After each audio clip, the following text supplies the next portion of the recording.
Sunday afternoon.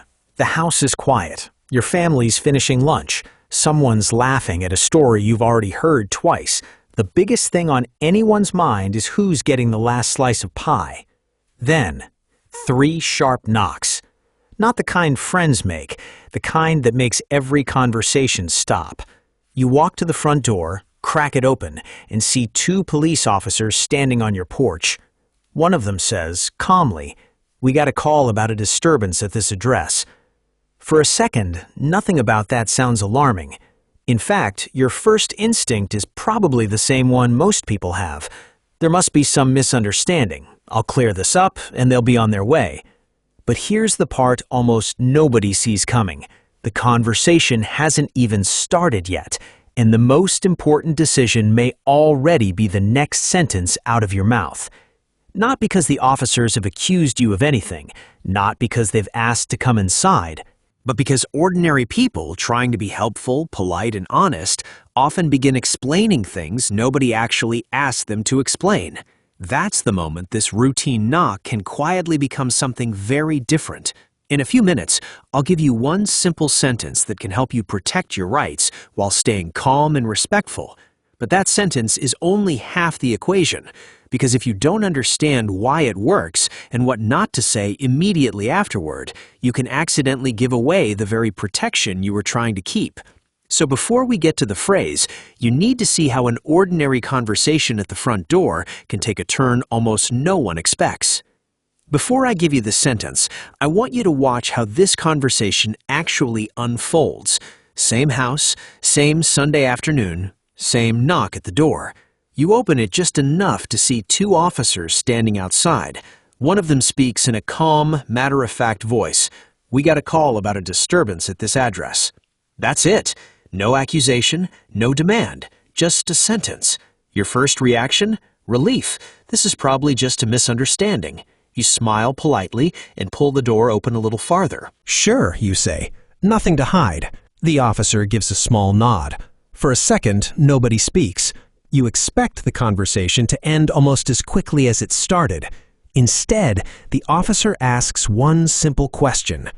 "Everything okay here today?" "Yeah," you answer. "We had a few people over earlier, but everybody's gone now." Another brief pause. The officer doesn't interrupt, doesn't challenge you. He simply listens. Silence has a strange way of making people feel like they should keep talking, so you do. "It really wasn't anything. We just had lunch after church. My brother stopped by with a couple of friends for a while." The officer nods again. "About how many people altogether?" You stop for a moment. "Maybe 6? You think about it again. Actually, probably closer to 8. The conversation still feels routine. Nothing about it feels confrontational. In fact, it feels like you're helping clear up a misunderstanding. Then comes another ordinary question. "Is everyone gone now?" "Yeah." You glance over your shoulder toward the hallway. "Well, almost. My cousin's grabbing his jacket." For just a moment, the officer looks past you, not by stepping inside, simply by looking through the doorway you've opened a little wider. You hardly notice. Your attention is ending the conversation. So you take another small step backward.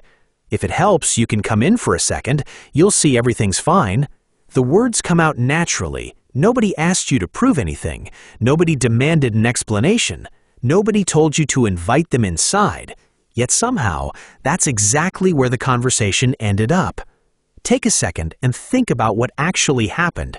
The officer's opening sentence never changed. His tone never changed. He never argued. He never rushed you.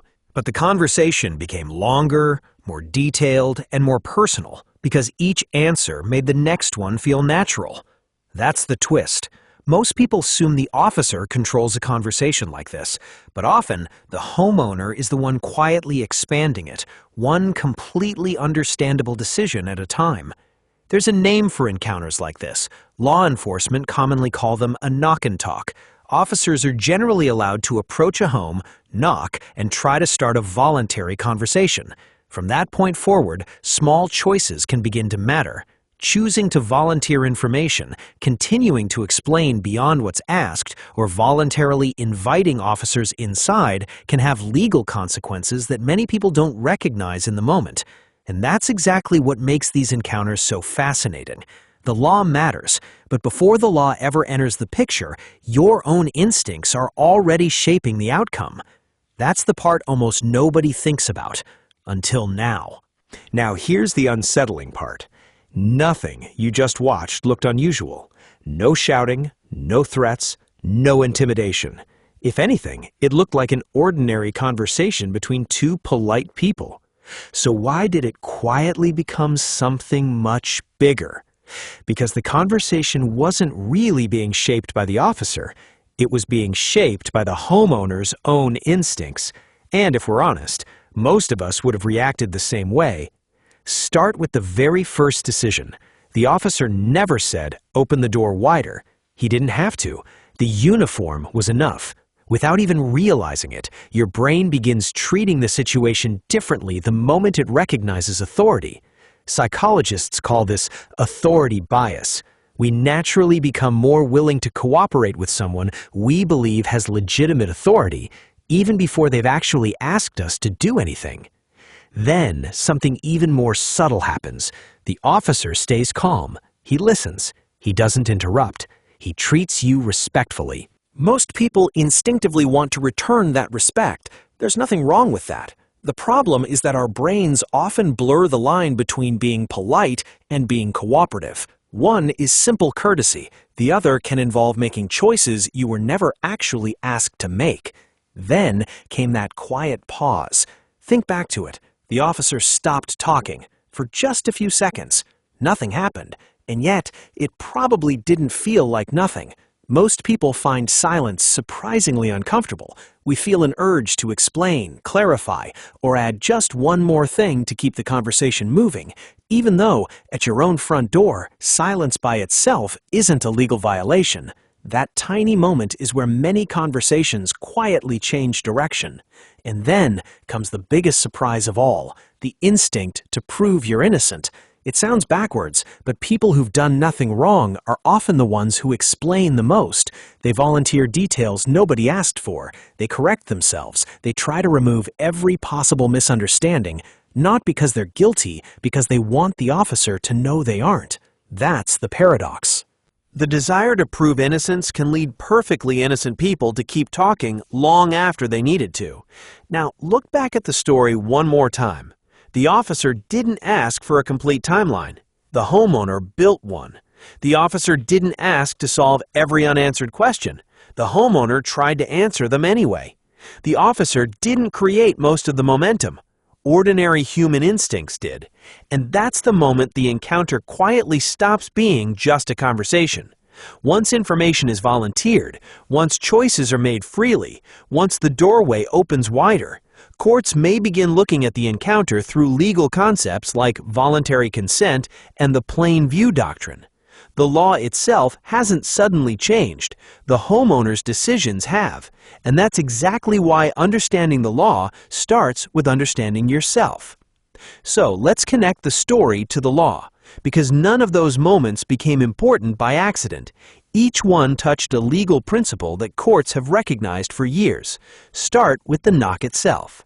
When officers walk up to your front door and knock, that usually isn't a violation of your rights. In Florida versus Jardines 2013, the Supreme Court explained that officers generally have the same implied license as any other visitor to approach a home, knock, and try to speak with the person inside. But that's where that implied license ends. A knock is not permission to enter, and a conversation is not an obligation. That's the first misconception many people have.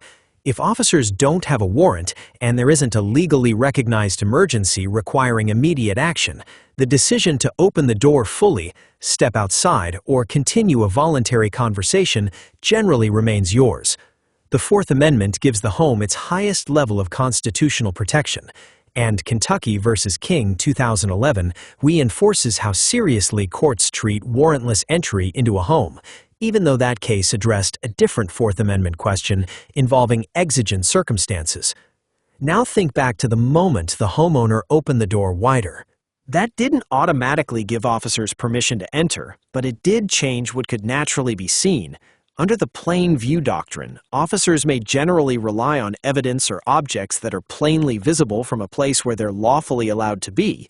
In plain English, the wider the doorway, the more there may be to observe. Then came the invitation.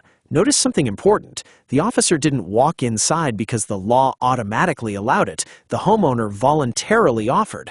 That's why lawyers pay so much attention to the idea of voluntary consent. Small choices that feel like simple courtesy can sometimes carry significant legal consequences. There's one more protection many people misunderstand. In Caniglia v. Strom, 2021, the Supreme Court unanimously rejected the idea that there's a broad community caretaking exception allowing officers to enter a home without a warrant. That doesn't eliminate genuine emergency exceptions when officers can point to immediate circumstances requiring action. Different legal rules may apply, but there is no blanket rule that lets police enter a home simply because they're checking on a situation. And finally, remember the officer's very first sentence, "We got a call about a disturbance." From your front doorstep, you usually have no way of knowing whether that report came from a neighbor, an anonymous caller, or another source, or how reliable the information ultimately is. That's exactly why your response should never depend on guessing what the officer already knows. It should depend on understanding your own rights, because the law didn't change during that conversation. The homeowner's decisions did. And once those decisions changed, the legal consequences changed with them. Now the question becomes, how do you protect those rights without arguing, escalating, or sounding confrontational? That's where the one simple sentence comes in. At this point, you might be thinking, if officers generally can't just walk into someone's home without legal authority, why do so many people end up letting them in anyway? Because rights aren't usually lost in one dramatic moment. They're often given away, one small decision at a time. And that's exactly what this next part changes. Let's go back to the front door. Same house, same Sunday afternoon, same knock. You open the door just enough to speak. The officer looks at you and says, "We got a call about a disturbance at this address." This time, you don't rush to explain. You don't try to clear up a misunderstanding. You don't fill the silence. You stay calm. You let the officer finish. Then, in a steady voice, you say, "Officer, are you detaining me, or am I free to end this conversation?" Then you stop talking. That's it. No speech, no debate, no argument. Just a respectful question and silence. For a moment, the rhythm of the conversation changes. The quick back and forth slows down. The officer now has to decide how the encounter moves forward based on the actual legal situation rather than on information you volunteered. What happens next depends on the circumstances. The officer might explain why they're there. They might ask another question. They might end the conversation. Or, if they have lawful authority to take further action, they may continue the encounter. But notice what didn't happen. You didn't argue. You didn't accuse the officer of doing anything wrong. You didn't try to outsmart anyone. And you didn't accidentally expand the conversation. That's why this response works. Think back to what we uncovered a few minutes ago. The uniform naturally triggered authority bias.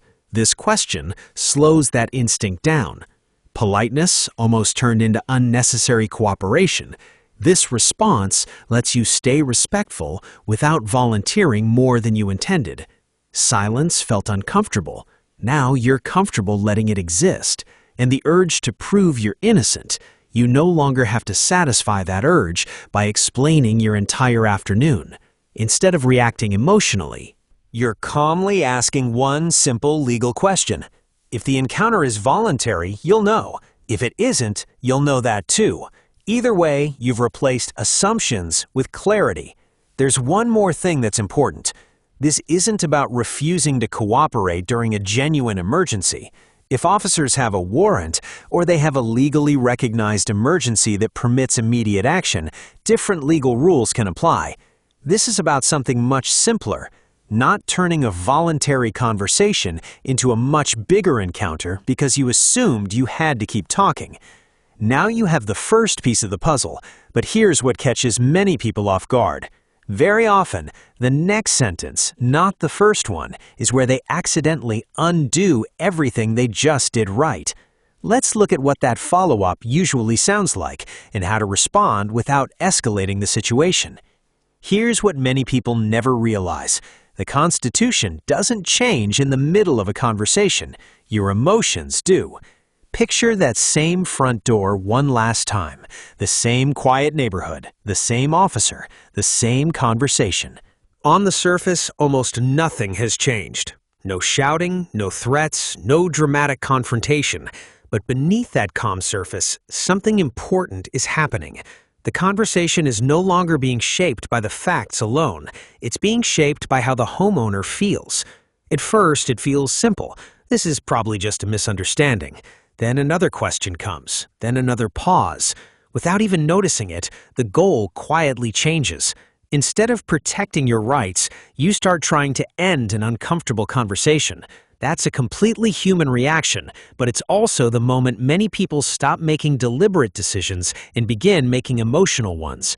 The facts haven't changed, your legal rights haven't changed, only the pressure has. That's why staying calm matters so much. Not because silence is a magic solution, not because asking a respectful question guarantees any particular outcome, but because it gives you a chance to respond deliberately instead of reacting instinctively.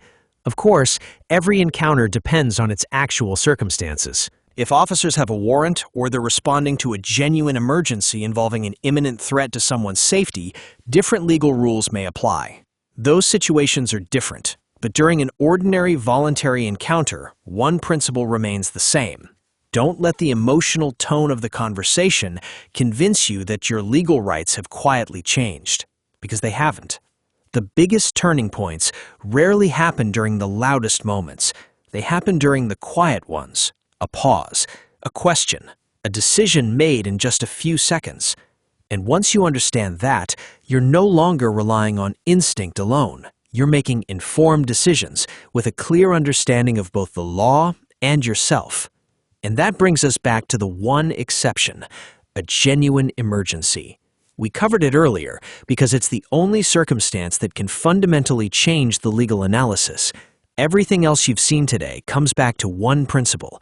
Your constitutional rights don't quietly change just because a conversation becomes uncomfortable.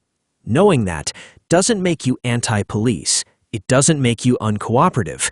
It makes you prepared. Prepared not to confuse social pressure with legal obligation. Prepared to make informed decisions instead of instinctive ones. And that's what this video has really been about. Not winning an argument, not looking clever, simply understanding your rights well enough to make thoughtful decisions when the moment arrives. If this changed the way you think about an ordinary knock at the door, share it with someone who'd rather learn this today than try to figure it out under pressure. And if you want to understand what the Constitution actually says about other everyday police encounters, the next video continues that conversation. Because preparation doesn't begin when someone knocks on your door. It begins long before that knock ever comes.